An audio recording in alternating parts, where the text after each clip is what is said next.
மெய்யுணர்தல் ஓர்த்து உள்ளம் உள்ளது உணரின் ஒருதலையா பேர்த்துள்ள வேண்டா பிறப்பு. குறளானம் பொய்யாமொழி திருவள்ளுவரிடம் பொய்யல் புலவர்.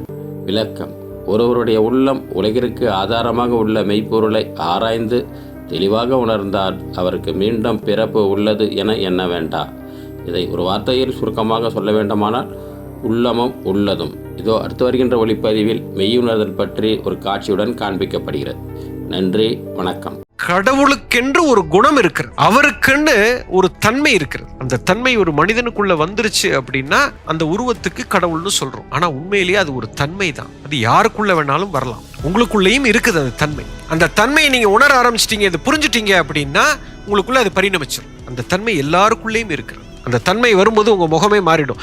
நீங்க என்லைட்டன் மாஸ்டர்ஸ், இப்ப திருவள்ளுவரோட முகத்தை எடுத்து பாருங்க, பத்தாஞ்சலியோட முகத்தை எடுத்து பாருங்க. யாரெல்லாம் உயர்ந்த நிலையில் வாழ்ந்த சித்தனோட முகம் எல்லாம் பார்த்தீங்கன்னா ஒரே மாதிரி இருக்கும்.